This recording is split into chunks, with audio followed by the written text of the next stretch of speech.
নমস্কাৰ, মই পৰশ। আজি 1 বহাগ আৰু আজি যিহেতু অসমীয়া নৱবৰ্ষৰ প্ৰথম দিন, গতিকে ভাবিছোঁ আজি গছপুলি ৰোপণ কৰিম। আৰু মই যোৱা বছৰো গছপুলি ৰোপণ কৰিছিলোঁ। দুমাহীৰ দিনাখন 7 বিহুৰ নামত 7টা গছপুলি ৰোপণ কৰিছিলোঁ। আপোনালোকক মই গছপুলি কেইটা দেখাম।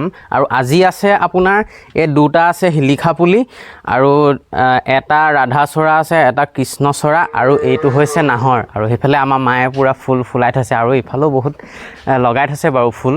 আৰু আপোনালোকক প্ৰথমে আপোনালোকক আচলতে দেখাই ল'ব বিচাৰিছোঁ মই যিটো পুলি ৰোপণ কৰিছিলোঁ হ'লে যে বাটেদি যোৱা মানুহে যাতে আমলখি খাব পাৰে, আমলখি গছ পুলি ৰোপণ কৰিছিলোঁ। এটা বাৰীত কৰিছিলোঁ আৰু এটা আপোনাৰ পদূলি মুখতে কৰিছিলোঁ ৰাস্তাৰ ওচৰত, আৰু সেইটো যথেষ্ট ডাঙৰ হৈছে।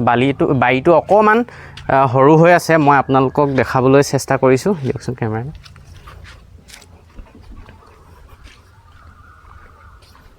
এইটো হৈছে আমলখি পুলিটো মই ৰোপণ কৰা, যথেষ্ট ডাঙৰ হৈছে। আৰু আগলৈ আৰু বাকী পুলিসমূহ আপোনালোকক দেখুৱাবলৈ মই চেষ্টা কৰিম। আৰু আপোনালোকে যিহেতু মোক বহুতে সুধি আছিলে আচলতে যে এই বছৰ কি পৰিকল্পনা, গছপুলি ৰোপণ কৰিবা নে নকৰা, মোক সুধি আছিলে বহুতে। পৰিকল্পনা চলি আছে। যিহেতু আমি গোলকীয় উষ্ণতা হ্ৰাস কৰিবলৈ চেষ্টা কৰি আহিছোঁ, গতিকে মই গছপুলি এইবাৰো ৰোপণ কৰিম। আৰু এইখিনিত 2টা ফুল পুলি আনিছিলোঁ হ'লে ফুলৰ এইখিনি হাবি হৈ আছে। যিহেতু খেতি পথাৰ আছে, হাবিখিনি আচলতে কমকৈ কটা হয়। আপোনাৰ গৰু ছাগলীয়ে যিহেতু দিগদাৰ কৰিব, জেওৰাবিলাক ভাগি যায়, সেইবাবে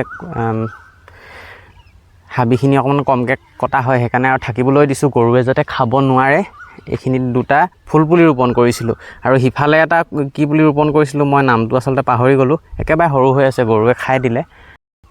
আৰু এইফালে মই ৰোপণ কৰিছিলোঁ হ'লে এইটো ৰাধাচূড়া হয়। অকণ ওচৰলৈ আহিব, আমাৰ কেমেৰা পাৰ্চন আচলতে মা হয়, বেছিকৈ নলগাওক আহক। এইফালে এইটো দেখাবলৈ চেষ্টা কৰিছোঁ আপোনালোকক। ৰাধাচূড়া যথেষ্ট ডাঙৰ হৈছে। পুলি আচলতে মই এটাও মৰিবলৈ দিয়া নাই। সিফালে এটা লগাইছিলোঁ, সেই পুলিটো আচলতে কোনোবাই একেবাৰে উঘালি লৈ গ'ল। মই ভিডিঅ' এটা প্ৰস্তুত কৰিছিলোঁ হ'লে যে পুলিটোনো কিয় নিব লাগে, মোক খোজা হ'লেতো মই নিজেই দি দিলোঁ হয়। কোনোবাই চাগে জামু পুলি বুলি ভাবি লৈ গ'ল। আৰু এইফালে এইটো এটা হৈছে ৰাধাচূড়া। ৰাধাচূড়াটো বহুত ডাঙৰ হৈছে, মায়ে চোৱা চিতা কৰি থাকে। কেমেৰাটো অকণমান ওচৰলৈ দেখাই দিয়ক। আৰু আমাৰ লগত আছে কেমেৰা পাৰ্চন মা। যথেষ্ট এইটো পুলি ওখ হৈ গৈছে, মানুহটো সমান হৈ গ'ল এবছৰতে।